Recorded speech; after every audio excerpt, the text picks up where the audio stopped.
I slowly but steadily was gaining weight probably throughout most of my adult life. It happened really gradually, so I never really noticed. The weight just kept on coming. I just ate like I always ate, which I love food, but over time it just kind of caught up with me.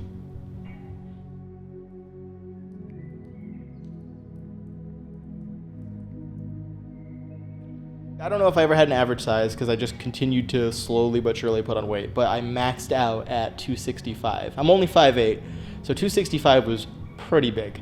I mean, 265 is big for a lot of people, but it was really big for me. No muscle mass there. It was all fat. My brother Ari basically cajoled me into going to the gym. I started lifting weights. I'm like, well, I can get stronger. I don't really care about dieting or losing weight, so I didn't lose weight for like the first 6 months that I worked out.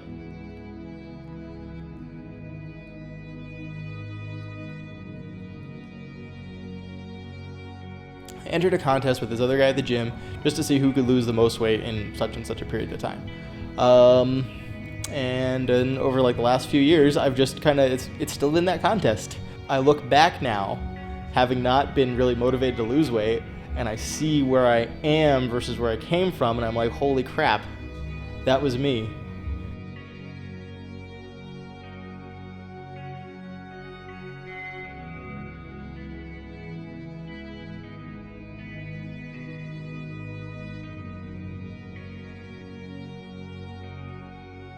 I dropped 100 pounds and I got down to like 165.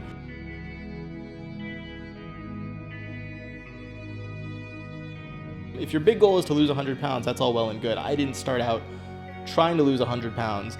I said, let's try and lose 10. Let's try and lose 10 more. And eventually it accumulated so that when I looked back, I said, hey, I'm about to lose 100 pounds. That's pretty cool.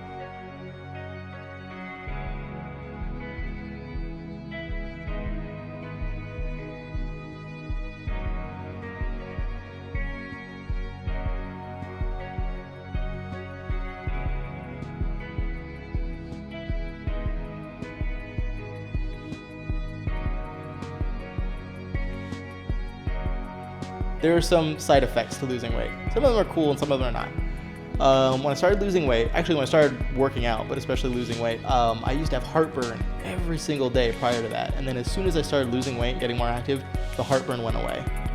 I used to snore like crazy. That went away. I hardly snore. But there is some annoying stuff, like changing your clothing size drastically.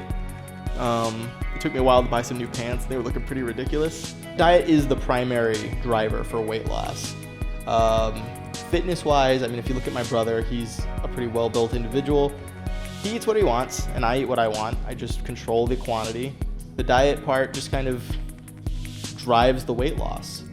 The exercise is supplemental. The exercise is something I do to improve my physique and improve my physical fitness, but as far as just losing the weight, I am convinced, and I probably wouldn't have been convinced before I tried it, but I am convinced that with no gym, no extra calories burned, I could control my eating habits and still lose weight.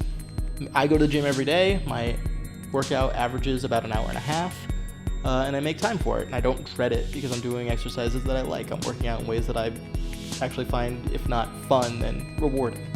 Cardio is the least efficient, most annoying way to try to lose weight.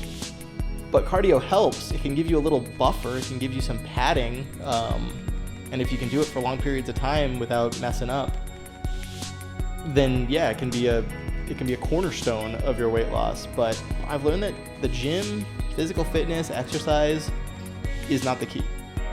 Changing your diet. Fundamentally changing your diet, understanding the relationship of your body to the calories that it uses for fuel, to the fat that it stores in excess, and how to get rid of all that through changing your eating habits alone.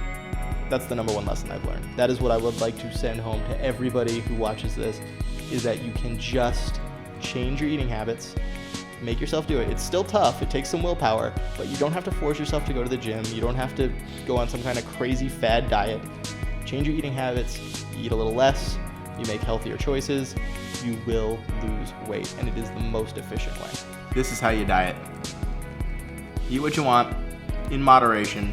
Understand your calories, and you can eat the kind of food you like. You know, you push that rock up the hill and you don't stop, and you continuously improve, or at the very least you maintain what you've struggled so hard for by keeping at it. You know, if I'm not lifting heavier weights, at least I'm not going down. You know, if I'm maintaining weight, at least I'm not gaining weight. But I don't see really any kind of end to this unless I become infirm and I just can't do it anymore. But I am happy. I'm pretty proud that I've lost 100 pounds. I was upset that I'd gotten to a point where I needed to lose 100 pounds. But it's cool to know, after having been through all that I could do it again. Like, I could put on the 100 pounds and then lose it again.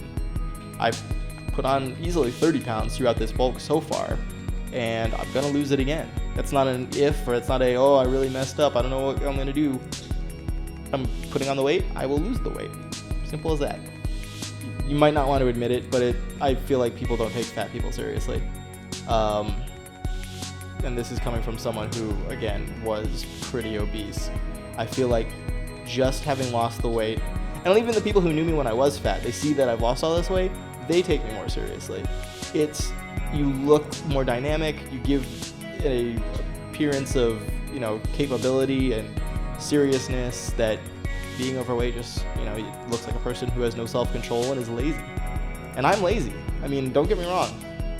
I wouldn't normally be going to the gym. I wouldn't normally change my diet. I forced myself to do it. But people think of you differently when you've lost all that weight or when you just look fit.